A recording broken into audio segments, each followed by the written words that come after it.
terms of security. So when we talk about security, it is very sensitive issue, and we should know what kind of allocation and distribution is given for this budget. So to understand and to learn about the defense budget, we have honorable speakers with us. I welcome you all once again. Now I request Assistant Professor Vinod Sonavne to introduce our speakers. But before that, I would just like to tell you that we are restricted to the time. We have only 1 hour in our hand.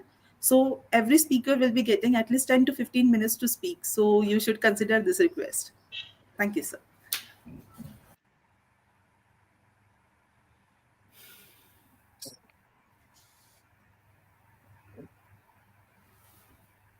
Everybody, all the dignitaries, CHME Society officials, good morning. Now I will introduce Dr. Manish Davade, sir. Dr. Manish Davade is founder of the Indian Futures, an independent New Delhi-based think tank on New India and JNU faculty, teaching diplomacy and national security.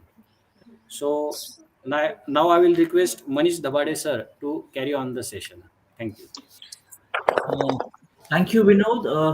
A very good morning to all of you. On behalf of again the Central Hindu Military Education Societies, Bhosle Military College, and Kanoji Angre Maritime Research Institute, I welcome you all who are joining us and watching our live stream on different social media like the YouTube, Twitter, Instagram, and obviously you all know today's session is on Budget 2023 for Defense Ministry and defense industry. It's very important, and then let me just locate the defense budget, the context in which we are having this very timely and a very significant discussion today morning. It is really about, if you look around and the central issues on national security, defense issues, I think there are two, three things one can immediately sense and flag, which are quite visible. First and foremost, obviously, is the Chinese expansionism, which we have seen in many years through wolf warrior diplomacy, and obviously India, in fact, has been a direct. We have faced a direct consequences of this Chinese aggressive behavior on our borders, be it the western border or even in the eastern border. The number two thing, which I think, which is very important, is the whole question of rising instability in Pakistan and increasingly in collusion on a collusion course with Afghanistan. And obviously, this remains in the larger backdrop of the Pakistani Chinese collusion vis-a-vis India. Very importantly, obviously, the challenge of the Russia-Ukraine war, what it means for what lessons does the Indian defense establishment draw, and then accordingly put out a roadmap for the future. So in that sense, it's very important to understand, especially in the light of the Atmanirbharta mission, which Prime Minister Narendra Modi has embarked on, keeping in mind obviously the earlier COVID impact, and now obviously, as I said, the Russia-Ukraine war. Looking at just a very preliminary look at the defense budget, which was part of the union budget presented on the 1st of Feb. One thing is very crystal clear: on defense issues, the government has its heart in the right place. I will not go into the details of defense budget. Obviously, we have really top minds to do that for us. But I think I'll just point out a couple of highlights. Number one is that the defense gets rupees 5.94 lakh crore in budget 23-24, which is a very important jump of 13% over previous year. The capital outlay pertaining to modernization and infrastructure development of BRO has also seen a significant jump. IDEX, very importantly, sees an enhancement of a whopping 93% over the last year's budget to further foster innovation. And these are in fact, looking at the surface. And to take through all this and really, in a sense, decoding, unpacking the text and the subtext of the defense budget, we have with us, very fortunately, assembled a very stellar cast of India's, finest minds on defense, who in fact bring their innate wisdom and their really rich experience of dealing directly not indirectly, but really looking directly at national India's national and defense issues. And I'm very honored that we have with us to begin with as a keynote speaker Dr. Ajay Kumar, who retired as an IS officer. He has been the ex-secretary in the Ministry of Defense Production 2017 to 19, and later Secretary Ministry of Defense, Government of India 2019 to 2022. That's a very significant tenure. That's a very significant responsibility which he has held for all these years. So thank you, sir. Truly an honor to have you with us today morning. We also have with us our very own Lieutenant General Virud Khandare, who is in fact the principal advisor to the Defense Secretary now, and had held very important positions in the National Security Council Secretariat, was also the head of the Defense Intelligence Agency. Truly an honor, Khandare Saab, for really joining us and agreeing to share your ideas on the defense budget. We also have with us Commodore Mukesh Bhargava, retired, and again ex-director L&T Defense. He is also the chairman of the FICCI Defense Technology Committee. I think that's a very important interface between the industry and the government. He has also been also the chairman of CII Marine Systems Committee and the founder director of Defense Innovators and Industry Association. Great, sir, to have you with us today morning. We will also be joined, hopefully, by Advocate Mukesh Bhutani, who is an international figure and a managing partner, BMR Legal. Great to have you, all of us, with us. And I am personally looking forward to a very stimulating conversation, a very stimulating presentations by each one of you. So, with this, I hand over to Dr. Ajay Kumar. The floor is all yours, sir. Thank you very much, Dr. Manish Dabade.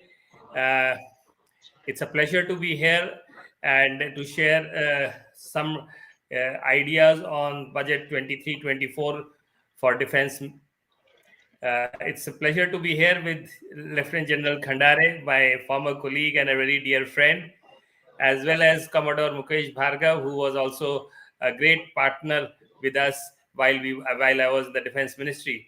And of course, all the other colleagues, thank you for joining us, all the young students who are here as part of this webinar.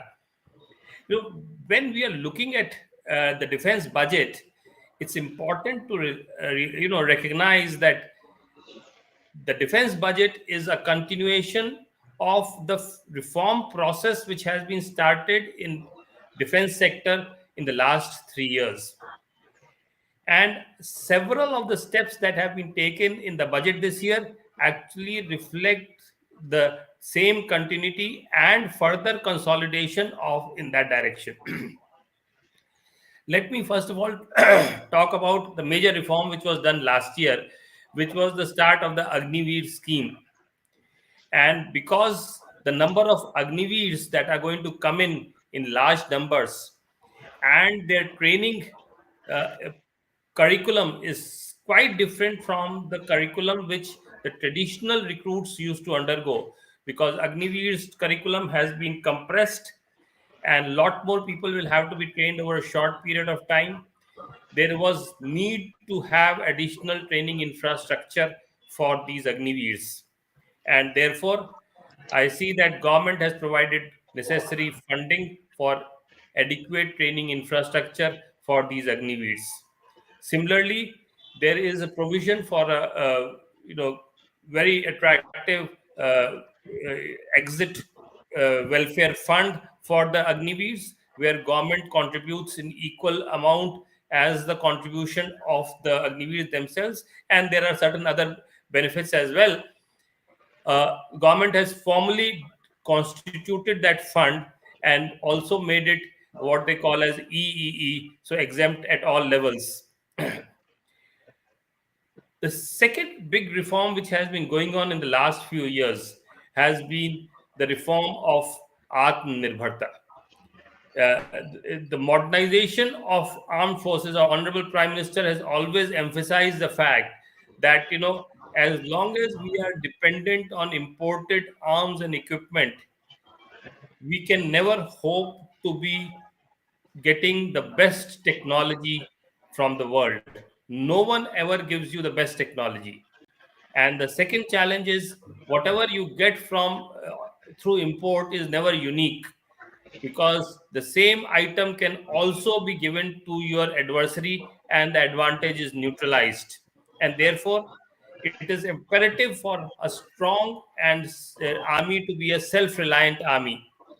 And in this direction, the steps towards Atmanirbharta in defense are reflected in terms of both the capital budget increase and the revenue budget increase. Now, when I say revenue budget, we must realize a lot of revenue items which are procured by the armed forces today are being procured from the industry. So both, and there has been always a demand for a significant increase in the revenue budget. You mentioned about the tensions across the LAC. To ensure that the operational readiness of our armed forces is not compromised in any respect, we see a significant increase in the revenue budget, which is one of the highest that one has seen in the last several years, which will, on one side, give boost to our domestic industry for meeting the requirements, as well as also improve the operational preparedness. On the capital side, again, we see an increase in the capital budget.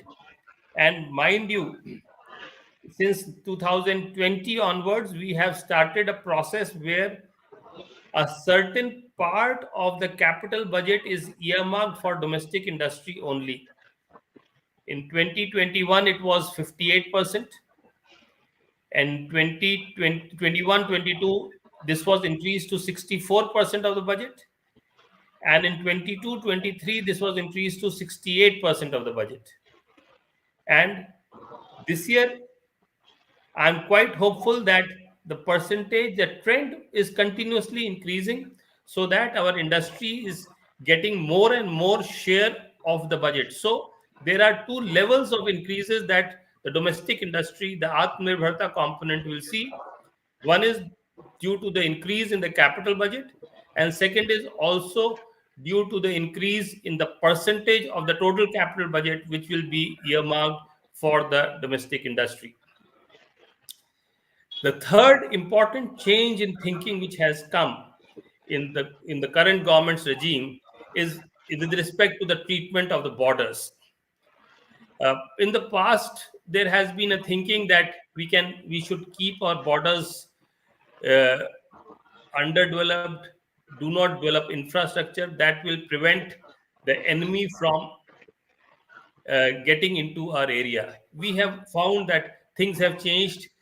Our northern neighbor has extensively and comprehensively improved the infrastructure on his side of the LAC. And in the last 2-3 years, government has given a lot of emphasis on the development of border on the Indian side. And there was exponential increase in the budget in the last 2 years, and we see this trend continuing, where the budget for BRO has been increased again from 3,500 crores to 5,000 crores, nearly 45% growth, which is huge by any standards. The fourth major reform which has been taken, or fourth, is with respect to the veterans. The government had announced OROP, and the second installment of OROP was due.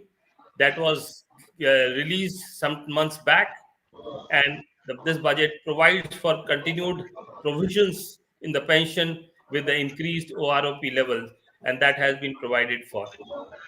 There are lot of other measures which are you mentioned about IDEX. I want to say that we need to see this budget in totality. We should not only look at the demand for grants in demand 19, 20, 21, which have the title of Ministry of Defense on top of it. Since IDEX is such an important part of our Atmanirbharta campaign, and startups are such an important part of our Atmanirbharta campaign, We must also look at how this budget is supporting the startups. And the finance minister has provided several incentives, and these are in continuation or over and above the incentives that were given to the startups in the past. One of the things is that the tax exemption for startups, which was available up to for the startups which was starting before 31/3 to 2023, this has now been extended for one more year, which means all new startups which will be started will continue to get exemption, income tax exemption as well. And that should be very good news for more startups to come under IDEX. The second thing is that because startups do not start giving you profit from the very first year, the rollover of losses, which was available up to 7 years, has now been extended up to 10 years. And that will be again good news for, especially in defense. We know that there is a lead time before a startup is able to develop the new technology, get it tested, prototype developed, get it, procurement process starts, procurement takes place, and all of these measures take time. And therefore it is quite possible that the startup will continue to run into losses for several of these years. And therefore this measure, I think, is also something which is very useful for defense startups. And third, which she has mentioned, is the number of officers and the appeals against income tax assessments will be speeded up. I think that will also be a great news. There is also measures with respect to data governance uh, and centers of excellence in artificial intelligence. I think these two are particularly interest to the defense sector, as particularly with respect to Atmanirbharta. The data governance will enable, today, the kind of artificial intelligence tools and solutions that we can generate are primarily dependent on the quantum and the quality of data that uh, uh, the user or the developer has access to. And there are constraints because of privacy. The data governance policy will provide for suitable anonymization framework, which will thereby enable that data will now be available with large number of startups and companies who can come up with AI tools which will be useful for defense. And we must appreciate the fact that we are today in a world where it is not necessary that defense technologies are those which are developed by defense industries only. Today a lot of non-defense industry comes up with technologies which are thereafter uh, incorporated in defense. So overall I think this is a very strong budget in defense, for industry in general, and its consequent benefits for defense sector will also be felt. So I think this is a consolidation period for defense industry, and I see every reason how this budget is going to support this. Thank you very much. Thank you, Dr. Ajay Kumar. I think you have really set the ball rolling with your keynote address. Very importantly, I think the point which we all should get it right, that this is really a continuity, a continuum of sorts, and it is a continuity of defense reforms. In fact, you rightly point out that how you should see it as reflecting continuity and, in fact, consolidation of the defense reforms initiated, especially after 2014. And the very important point which you flagged for all of us to grapple with also is the question of Atmanirbharta, and how it is so important to have a self-reliant army, looking at the diverse threats, very significant threats which we see on a northern front, but also on the western borders. Very important point about I think that is what is being also reflected in the defense budget, which you also shared, is the treatment of borders. I think that is a very quantum. I mean, in terms of not just the budget allocation, but it shows it is really a reflective of thinking, a change thinking about looking at borders and their significance. Also the question about veterans, about data governance. I think you really flagged these very important considerations, which have been incorporated in the defense budget. Thank you very much, sir. It was truly a very fascinating and a very comprehensive overview of the defense component of the budget. With this, I now request Lieutenant General Khandari, sir, to make his present his remarks. Over to you, sir. Thank you, Dr. Manish Davade, and thanks a lot to the organizers for choosing this topic, which is quite relevant today. And it is outlining the trajectory of how our defense, the overall defense, is going to move ahead. And my gratitude to Dr. Ajay Kumar for having spoken kind words about me. And uh, for the audience, it is important to understand that Dr. Ajay Kumar has been at the helm of these reforms. It is his thinking which has brought in so many changes in the last 1 year. And prior to that, he was in the defense production where he understood everything, what is needed. You know, there are actually four corners of the square where the transformation process is. One is the user, the second is the scientist, the third is the person who's decision maker, and Dr. Ajay Kumar was figures there. And the final one is the investor, whether it is from the government or whether it is from the private sector. In this last, era of couple of years, what Dr. Ajay Kumar was able to bring in is to simplify processes and to bring in trust of the startups, the innovators, the brilliant minds who otherwise were being poached by foreign entities. He was able to bring in this IDEX and a lot of push, and especially at a time of 75 years of independence, where in the last, a couple of months before he retired, he was able to push a lot into the AI. He was able to push a lot into the naval domain and the space sector also. These are only three which I am mentioning. There are many more. Now, this follow-on budget which came up further consolidated the thought process of the private sector as well as the young minds that the government's intent is very clear.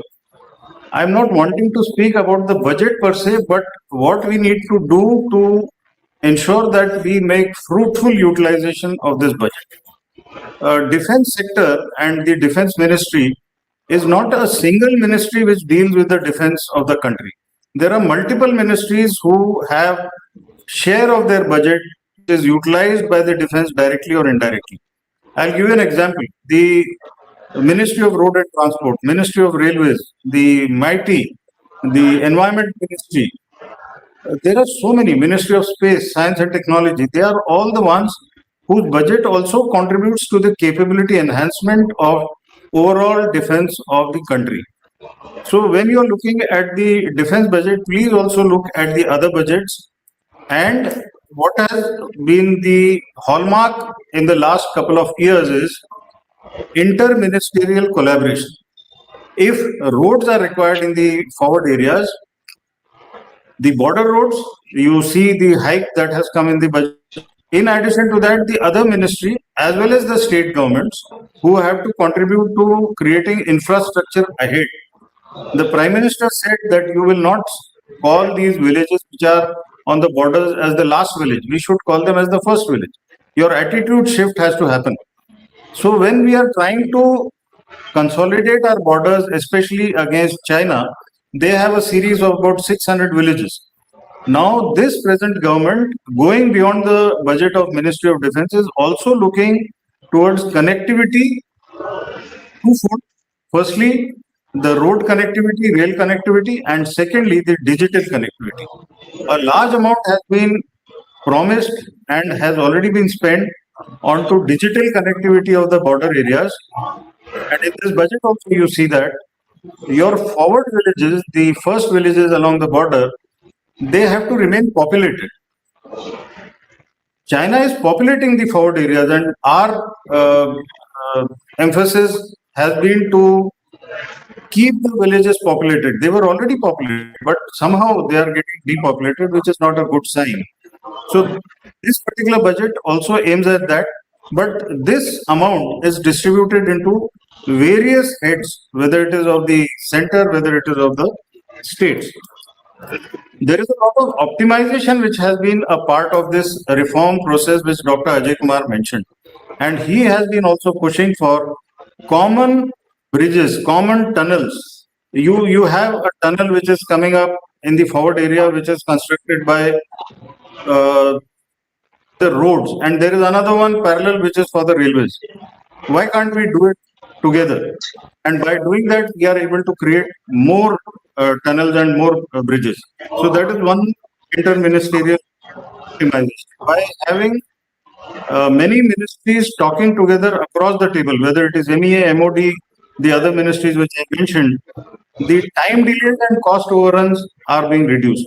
I remember Dr. Ajay Kumar used to conduct meetings of the MEA and look at how we can export.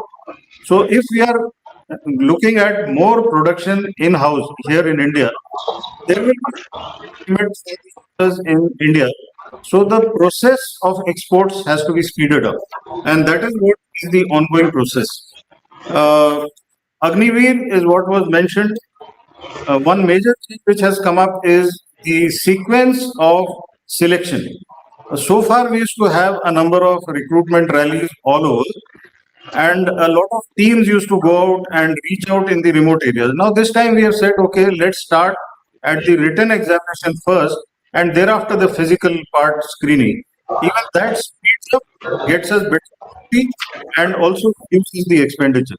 Optimizing by the users is important. The revenue expenditures, especially, a lot of electricity that we are utilizing is more or less non-productive. But if we shift to renewable energy, then the services will have a large amount of money that they will save, which they can utilize for fruitful gains. Uh, One more issue that was in the reform process that has been ongoing is the fast track emergency procurement. So far, free hand had been given to the users to get the best in the world.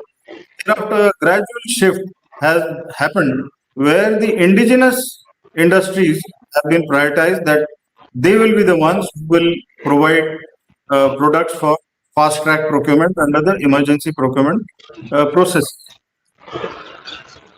The indigenization of these products has also brought in a lot of enthusiasm and an attitudinal shift amongst the users as well as the people who are in the decision making. There is one small little thing which will again have to be brought in, is the financial processing. I think in those corridors, if the processes get speeded up, this utilization of the present high amount of allocation of budget will get speeded up. We have to focus on our adversary across, that is on the north. They are going at a great speed. We have to at a greater speed than them. We have to bring in technology at a greater speed, and the budget shows the intent. I think collaboration is what is required. Signaling by the government has been done in the DEF Expo, which took place in October. The Ministry of Defense, under the Defense Secretary, took a very big step that only Indian industries would be setting stalls. And if foreign companies have to come, they have to come as ventures with an Indian partner with a major stake. That was another good measure that is. And now the budget in the maritime and space sector, which are especially important, there are multiple countries involved in this. And I think those budgets also have to be seen alongside, and we will realize that, especially in the maritime domain, there are 10 or 11 ministries which look at the maritime domain. So the requirement is to also look at those budgets, and we will find the government intent under various heads, but for one common cause, that is the security of the nation is what is prime in the minds of the government. As regards Agniveer scheme, one more point which I wanted to mention is the benefits after the skilling and after the attitudinal shift of these youngsters. Whatever number of youngsters go out in civil street, they will have jobs immediately available, which will be taken care of by the private sector or even the public sector. In addition, at a larger macro level, currently we have a problem of reservists in the age bracket that we need. But Agniveer scheme in the next 10 years will give us a huge number of capable, energetic, young reservists. You look at what is happening on the Russia-Ukraine front. The old adage that we will have swift, short, intense conflict. It's no more like that. It will be intense and it will be a brutal conflict, but it is not going to be short. So we have to look at our technology as well as the human resource towards that. Induction of technology, which has been encouraged in the budget, also brings in a lot of pressure on us to have skilling done. That skilling has to be done in uniformed fraternity as well as in the civilian fraternity. And there is a lot of emphasis there at state level also, at the central level also, to bring in skilling. I think these are my opening remarks, and I would stop here. Thank you so much.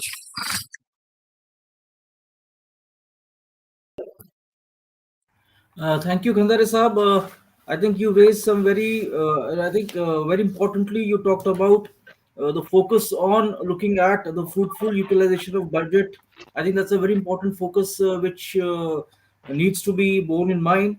And in continuation of what, in fact, Dr. Ajay Kumar had mentioned in his keynote address, that the defense budget is clearly the point you underscored is a reflection of the further consolidation of defense reforms. The other very important point, I think, is, and in fact, you rightly credited that with for Dr. Ajay Kumar, is about the interministerial collaboration, also looking at collaboration with the state governments. That's a very important point, which has in fact led and will be leading to more optimization of both resources and utilities.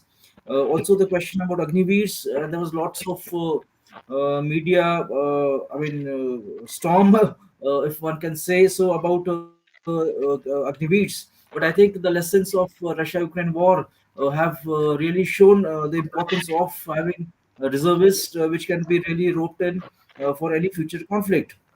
Also, in emerging sectors of maritime and space. So, thank you very much. I think it was a brilliant exposition. With this, I now request Commodore Mukesh Bhargava to make his remarks. Over to you, sir. Thank you, Dr. Manish, and thanks, Dr. Ajay Kumar and Lieutenant General Khandare, for setting the context with very, very insightful remarks about the defense budget. The way I would like to put some points from the industry perspective also, which probably would be which is not yet covered. If you look at it from the industry perspective, I think it is a growth-oriented budget, and probably setting up, since this is the first budget of the Amrit Kal, which has started as Prime Minister has very vociferously mentioned, it's setting up the roadmap for taking India to the 5 trillion economy. 5.94 lakh crores, which is the highest chunk of the government's budget, which is there in the defense. Well, that's a different thing. It was not mentioned in the speech of the finance minister, but that's for various other reasons.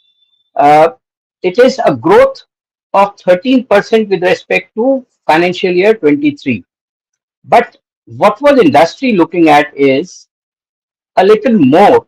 And the reason for that was that, as was mentioned by Dr. Manish yourself, as well as all the two panelists as well, the challenges that the nation is facing. When I did my staff college way back in 89, we did one exercise which was about two-front war that India might face, and we did one case study for that. And we always thought it is a theoretical exercise. Now that theoretical exercise, after nearly 24 years, has come into reality, and that is, I think, what this budget was industry was expecting. almost about 6.5 lakh crore was industry's expectation. So to that extent, I think while it is a big boost, but probably a little more could have been done considering the threats that we are looking at. This is meant for sustenance of the weapons, platforms, ships, submarines, aircraft, logistics, and also to give the boost to the serviceability. And as what Dr. Ajay Kumar mentioned, a continuous thrust on the modernization, which is one of the focus area of the Prime Minister.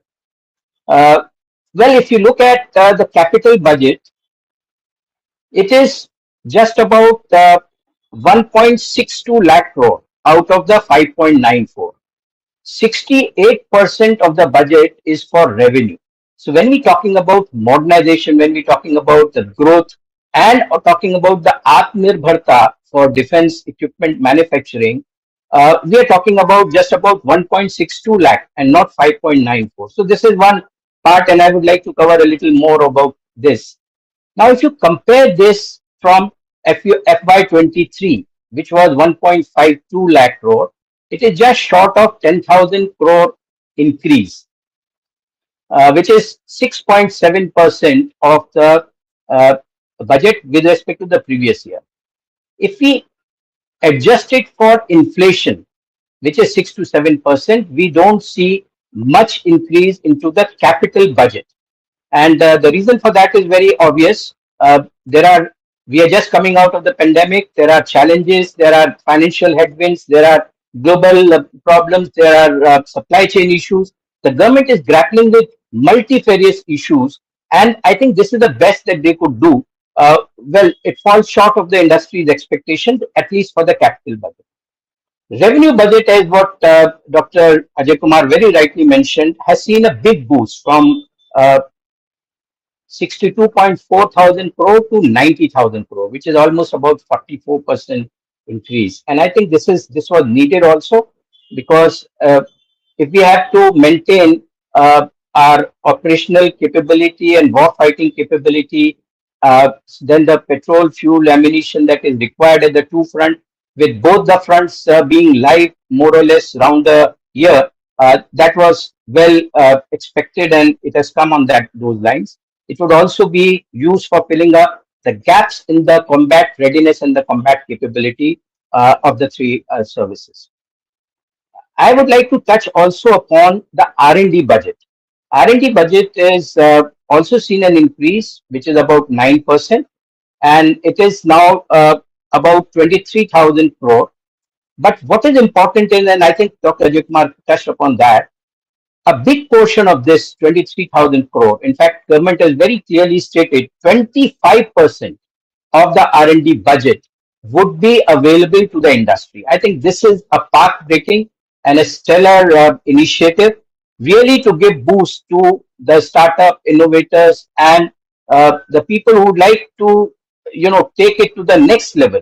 And when we talk about Atmanirbharta, I think the army chief has said we can't win war with imported equipment, and Dr. Ajay Kumar very rightly mentioned the Prime Minister is very, very clear that if we buy equipment, we would always be getting equipment which is made for some other country.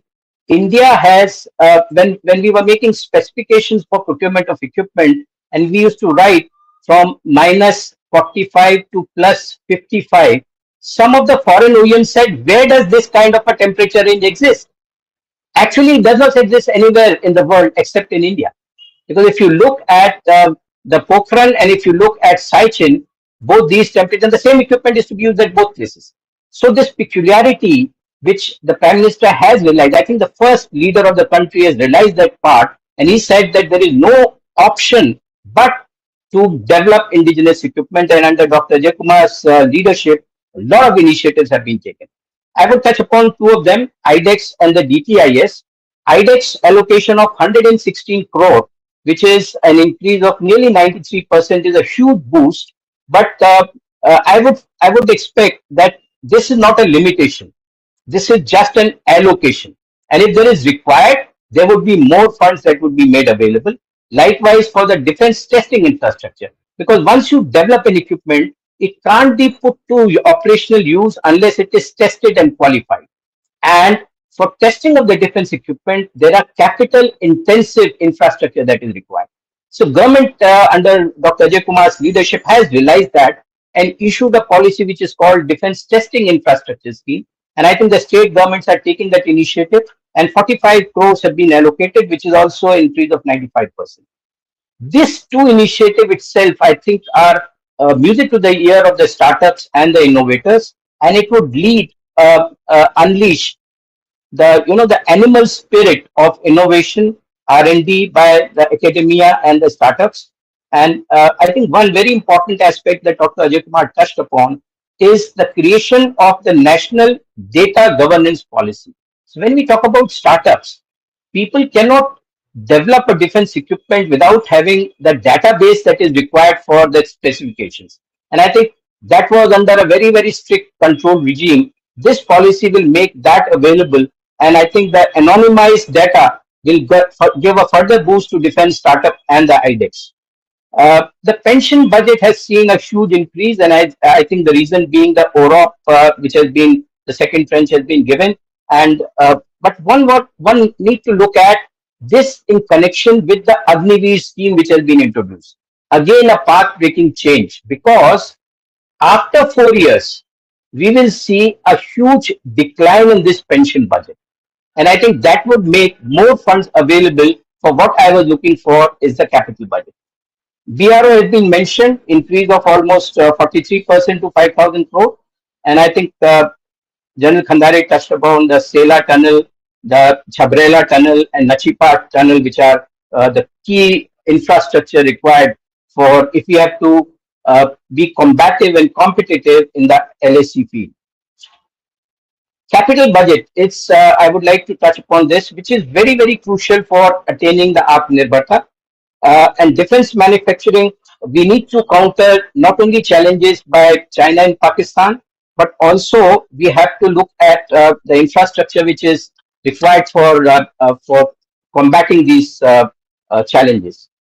A little mention about the defense exports. I think again, a huge initiative. I was personally involved with Dr. Ajay Kumar in formulating some of the export policies. The result of that is for all to see. 21-22, we had 1,520 crores of export, and 22-23, it is 12,800. 800% increase in the defense export. And I think it is not stopping there. The initiative and the slew of measures that have been taken would take it to the next level. PLI scheme is something that the industry was looking at. It has been given for the drones and the drones component. I would have liked this to be extended to the counter drone system also. We are seeing the kind of incursions on both sides that are happening on the east and the western front. And I think that is part of the drone ecosystem should get extended, the PLI, to also the anti-drone systems. Now coming back to the capital budget, we are talking about 10,000 crore increase.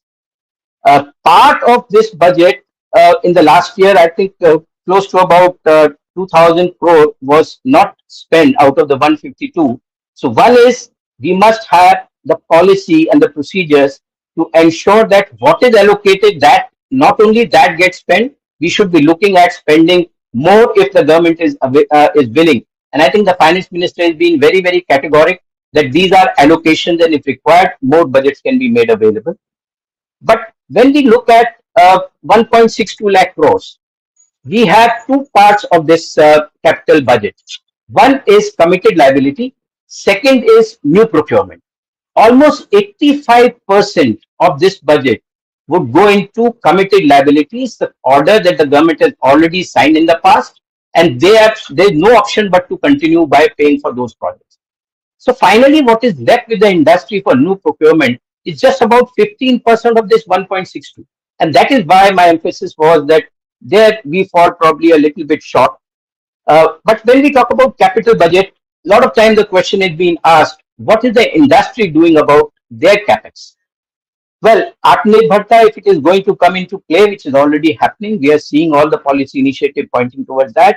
And both the previous panelists have given enough view to the audience and what is happening in that front. But industry is not lagging behind. If the budgets are there and the orders are being placed, the industry would also bring in their capex, maybe just a quarter down from where the MOD is putting the orders to them. Because my company, Larsen and Toubro, and other private sector companies, they have never ever shied away from investment. We created a shipyard without any order for by investing 2,000 crores. And once the infrastructure was there, the government is committed to come and place orders to you.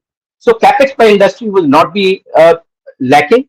And once the system integrators start making those investments, you will also have the tier one, tier two industries that would be coming up. When we got the order for the K9 Vajra, we did just about 25 to 30% in-house. 70% was outsourced to tier one and tier two industries, which brings up an ecosystem of industries within the country, which is going to ultimately lead to the Atmanirbharta across the value chain within the country. Indigenization, of course, is the focus, and there again we come back to maybe a little more of the capex. One recommendation which I would like to leave is that, and this has been discussed, and Dr. Ajay Kumar is well aware, can we make allocations for defense non-lapsable? And that is, I think, something which has been discussed number of times, but it has not come in the practice. And we need to look at how we can make that happen. If we look at the modernization, I think the budgets for Army, Navy, Air Force are there. Air Force has got the highest 57,000 crore, followed by the Navy 52,000 crore and Army 27,000 crore. But when we look at what is it, we talked about the challenges that because of the China presence into the Indian Ocean region and also creating the ports right from Djibouti to Gwadar to Hanbantota and to Burma, the entire string of pearls in the Indian Ocean is controlled by the Chinese, and they have started putting the SSNs and SSBNs into the Indian Ocean. So there is a need for the Navy to look at not just the aircraft carrier, but also the P-75I and the SSNs, and also the Rafale M, which are expected. Air Force is looking at more Rafales. So whether the 23-24 budgets of that 1.6 to 15% would be adequate to meet all these challenges is something that we need to look at. One part that we need to also see, I think both the panelists have also spoken about the Russia-Ukraine war.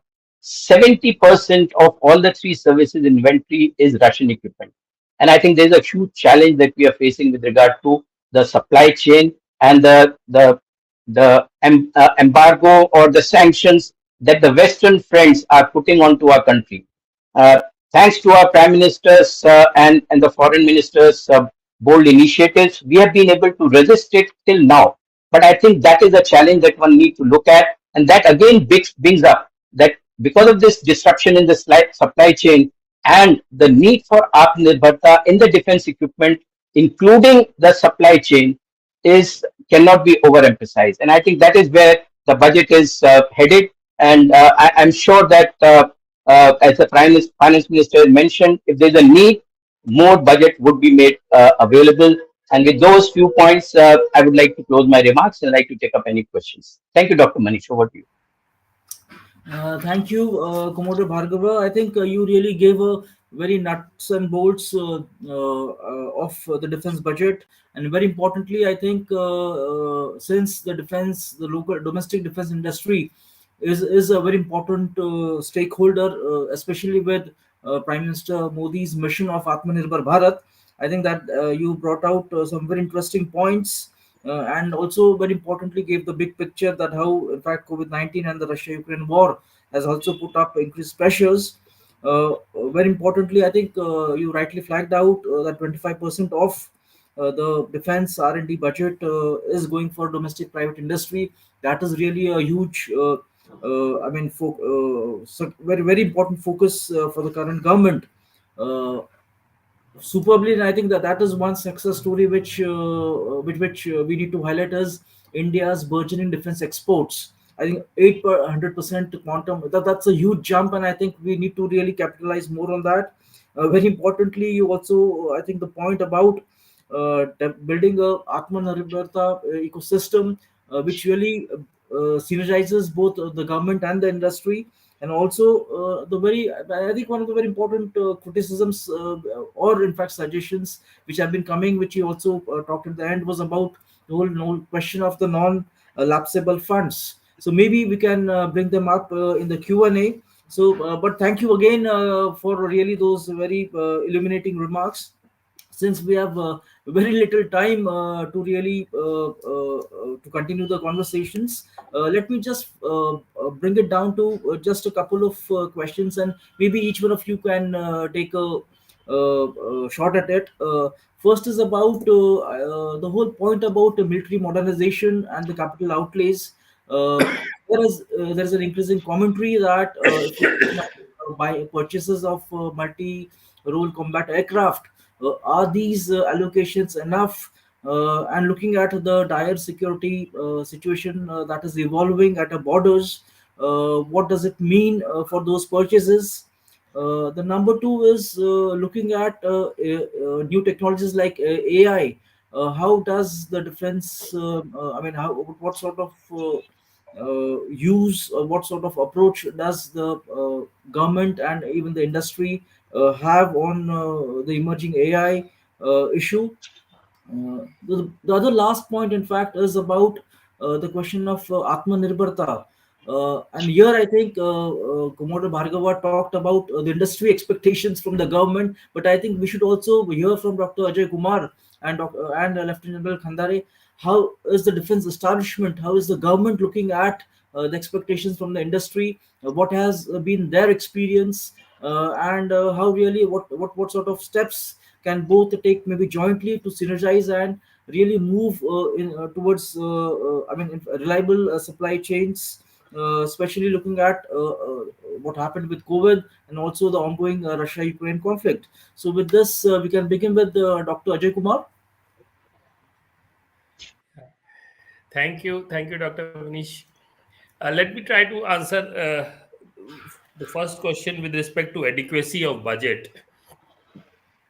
I have my own experience has shown that government has always ensured that the requirements of defense are fulfilled, and uh, all the requirements of defense. In fact, I remember when I was defense secretary, finance use secretary called me several times and asked me, do you want, can you take more money, can you spend more money, especially on the capital side. There was never a issue of limitation of budget. So therefore, I don't think that shortage of budget will be a challenge in terms of our defense preparedness. In fact, General Khandare is aware of this. Uh, very often we had to have repeated meetings to be able to exhaust all our capital budget with the services, with all the other users. So I think budget is, with respect to industry, I think the response from the industry and startups has been overwhelming. They have always exceeded the expectations. However, I think the journey of Atmanirbharta is still, only started. There are, lot of things have happened in the last few years. I had opportunity to be part of those, but a lot of things still need to be done. The ease of doing business needs to be further enhanced. We need to have greater trust in our own technologies. And I have absolutely no doubt that the moment we start trusting our technology, the confidence of our industry and startups to take it to further higher levels will continuously improve. Our procurement processes need to be, we have tried very hard to reduce the timeline of procurement. And I think General Khandare mentioned this point. I think we still have to do a lot of work in this regard. The efficiency of procurement needs to be done, and similar, testing infrastructure, because in defense, the testing infrastructure is exceedingly costly, and small industry just cannot afford to develop it. And if we want this industry to contribute their might, we have to make available the government testing infrastructure for industry to make use of, whether it is in space, whether it is in defense. And I think this is something which on paper has been agreed to, but very often in practice faces lot of stumbling blocks. So there are a lot of, you know, things which need to be continuously done. And I think if we treat industry not as a vendor but as a partner, that would be in sectors like defense and space. Industry is not merely a vendor, and that is how other countries of the world have shown, you know, because they are actually partners in protecting the sovereignty of your country. And the intensity of commitment of the industry and startups has been no less than anyone in the government. So my own feeling is, I think it is these soft qualitative measures on which we need to take more steps. And then I think the Commodore Bhargav mentioned about export. I think we have seen a lot of increase, but this is tip of the iceberg. We could be one of the leading exporters in the world if we could create this partnership between industry and government. Thank you. I think that's a brilliant response to the questions, and also I think that shift in approach one can immediately sense that the government is now looking and should in fact be looking towards industry as a partner. I think that is really the key takeaway of this conversation. Thank you, Dr. Kumar. Lieutenant General Khandare, sir, would you like to respond? Yes, thank you, Manish.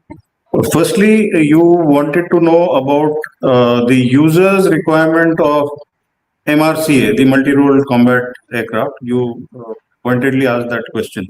Let me tell you, these developments in this kind of high-tech equipment takes a lot of time. It takes a lot of effort, and these are simultaneous developments which are happening, whether it is LCA, LCA1, LCA2, or on our way to AMCA. Recently, you and your audience would have heard of a visit of a delegation, high-powered delegation, which went to USA, where the NSA has spoken. And all of us who are the stakeholders and looking at improving our capabilities have been focused to a very high degree, trying to get an engine which is indigenous. We have spoken to multiple people, and like what initially has been mentioned by Dr. Ajay Kumar, nobody gives you the best. Everyone will give you at least a few notches lower.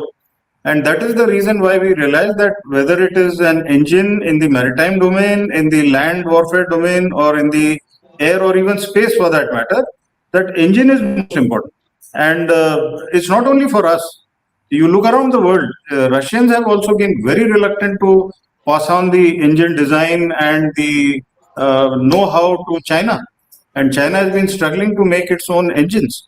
And that is one reason that when we look at JF-17s manufactured by China, their engines are no match to what the American engines or what the Russian engines are. So, and that is despite China having the propensity of carrying out cyber espionage of designs and drawings and all those things.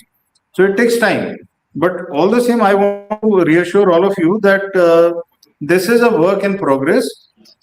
If we made some LCAs, we have learned certain lessons that goes into LCA 1 or 2, and then there are certain lessons out of these which go into AMCA. So it's a continuous process and it takes time. In the meantime, government is quite amenable to filling the voids by seeking strategic partnerships. I don't want to dwell more on that beyond that.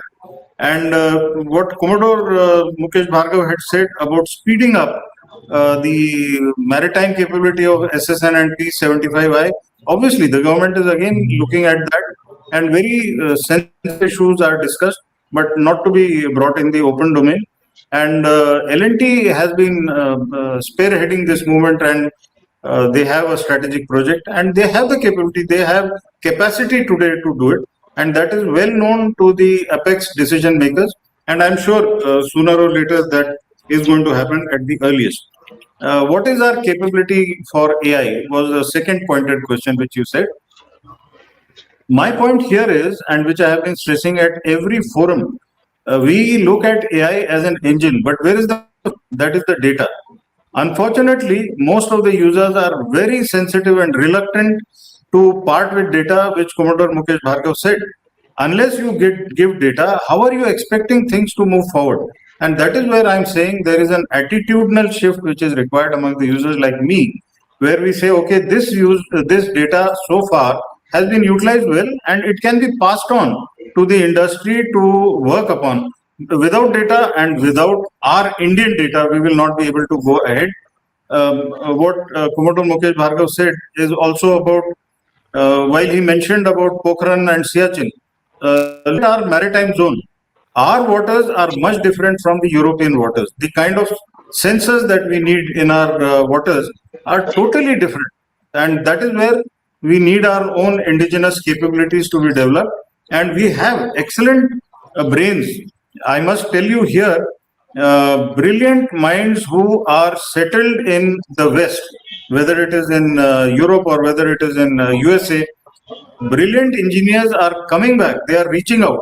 And we are also, in a way, without announcing something what China announced as a 1,000 talent program, we are encouraging these youngsters to come back. Some of them are not so young also, but they have their heart and mind in the right place. And they have been making full use of these IDEX programs, which were spearheaded by Dr. Ajay Kumar. The amount may not be much as stated in the industry.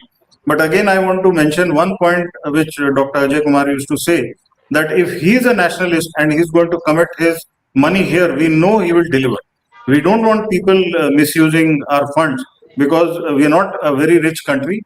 So we have to balance between what our achievement should be and what our resources should be. So that is another about AI and data. I think the bigger challenge is to get our data front right. As far as Atmanirbharta is concerned, in addition to what has been mentioned so far, in the DAP 2020, a new provision was added about leasing. And leasing is a provision where if you take the latest, you are able to study and then you are able to make something better. And that is for the industry also to see that more and more leasing should be encouraged. And once we get leasing, in fact, we are able to procure more number of items. And that has to be studied very carefully. And then we can continue with our designs. The industry's desire to have much more, there is no doubt what we have all been seeing. In fact, once I was speaking to Dr. Ajay Kumar and he said, how do we accelerate the space sector? And I said, sir, we will need funds. And he said, where is the shortage of funds? And I did realize that there is no shortage of funds provided we reach our milestones and benchmarks in time. If we do not achieve benchmarks in time, then there are cost overruns and time overruns, which is not a good signal for all of us. One more point, which in terms of civil-military integration, a point which I had missed out earlier. I think for the first time, Dr. Ajay Kumar had issued instructions, and L&T is a beneficiary and the country is a beneficiary, that in NDC course, we had one of your officer attending the course, and the kind of network that he would have established, you will see the results in the next 5 to 10 years. All these foreigners who come and attend NDC reach their apex level of decision making in their countries. And this is the kind of networking that we want. And I'm sure this is a continuous effort and it's not going to let the country down. Thank you, Manish.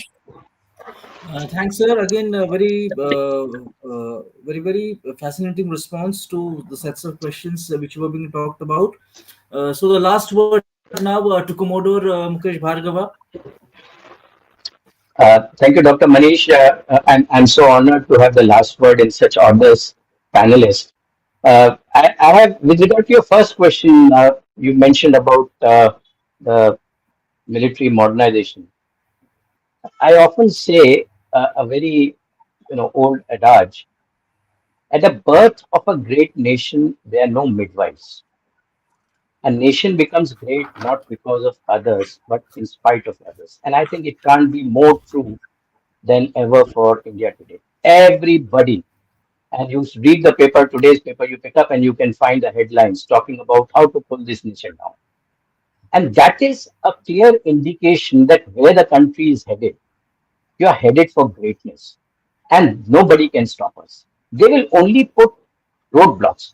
And I think when you mentioned about the MMRCA, and I think General Khandare very rightly mentioned about the aero engine. We had almost about 4 or 5 years back, and I think Dr. Ajay Kumar is fully aware, initiated that why can't we have our, the engine which was there, how can we increase its power to 110 kilonewton, which is what is required for the MMRC and MCA. And there are efforts which are there for the, but with the DRDO, I think when we talk about the public-private partnership, the DRDO industry collaboration is one more area which can be taken up. Of course, what is being done with our friends in the US definitely will shorten that process. But the source code and I think the basic know-how to take it to the Mark II to be done also within the country, it has to be developed. The engine has to be developed within the country. Industry has the capability. It only needs the support, and I think that will happen. The second point that you mentioned about the AI, it's not just AI, it's AI, ML, IoT, IIoT, and the whole lot. In my 16 years after I shed my uniform in the corporate, and I think then the Khandari mentioned about the strategic program. We have initiated so many of the various building blocks, which today is known as Industry 4.0. When we implemented it about 10 years back, we didn't know this is IIoT or this is AI. Today, it is being called by that name. So, what I'm trying to say, Dr. Manish, is industry has been having this capability and can build upon that. What is needed is the data and the database. And that is something which, as Dr. Ajay mentioned, the national data policy which has been made. So everything is moving towards that culmination of that nation becoming great. And I think we are, and as Dr. General Khandare mentioned, this is a WIP. This is a work in progress, and we are moving in that direction. EODB, ease of doing business, Dr. Jackman mentioned, I think lot of ground has been covered, and we still have some bits of the unfinished agenda.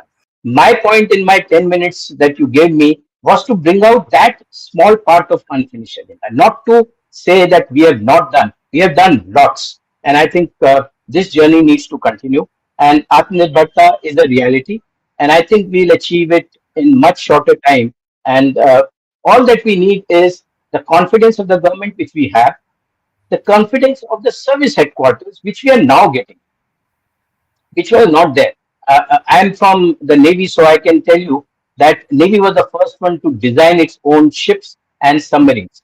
And now I think the Army and the Air Force also, Army has created the Design Bureau, and the Air Force also under the Maintenance Command is looking at that. Jan Khandare mentioned about the engine.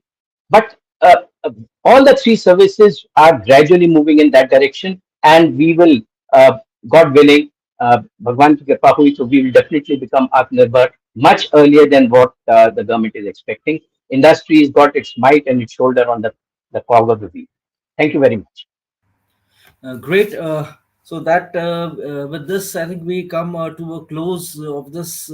I think a very top class conversation. I have personally benefited from hearing all the very stimulating presentations and really bringing out how, in fact, I think the key takeaway is that this defense budget is really shows the vision, the trajectory of Prime Minister Narendra Modi of making India and this, achieving the mission of Atmanirbharta, especially in the defense sector.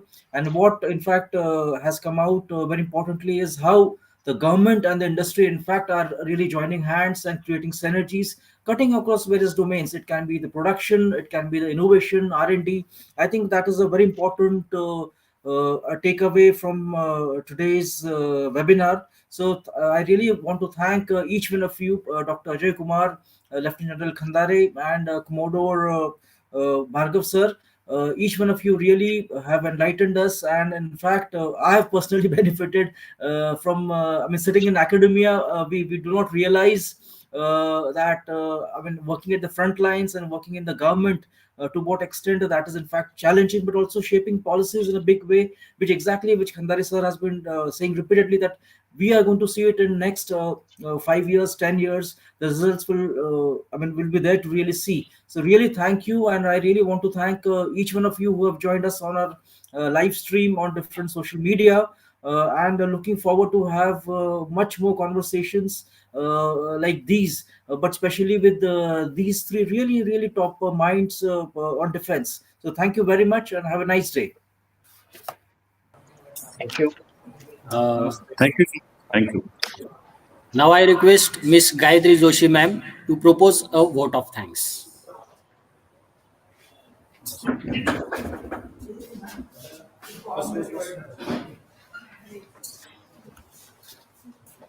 Good afternoon, honorable dignitaries, CHME Society officials, and dear participants. On behalf of Central Hindu Military Education Society's Kanoji Angre Maritime Research Institute, I, Assistant Professor Gayatri Joshi, present you a vote of thanks. I am thankful for making us aware and educate the viewers regarding the very sensitive, important defense budget and very sensitive issue about defense budget 2023 for defense ministry and defense industry. I am immensely thankful to Dr. Manish Dabhade sir, today's keynote speaker, Dr. Ajay Kumar, today's speaker, Lieutenant General Vinod Khandare sir, Commodore Mukesh Bhargava sir, for educating us. Your views will definitely help us to understand the allocation of defense budget. With this, I would like to extend my gratitude towards CHME Society's working president, Pramodji Kulkarni sir, our general secretary, Dr. Dilipji Belgaonkar sir, director of Kamari, Captain Shripad Naravane sir, and all CHME officials, as well as our participants, Dr. Uh, as well as I am extending my vote of thanks to Principal Dr. Dinesh Naik sir, Head of Department of Defense and Strategic Studies, Dr. Ramesh Raut sir, for their support. Last but not the least, let me thank Mr. Tanmay Dikshit sir and whole team of Cyber Sanskar for their technical support. In the end, thank you all the viewers, teachers, and students for being with us. Thank you, Jai Hind. Jai Hind. Jai Hind. Yeah, Hind, thank you. Thank you. Jai Hind, thank you.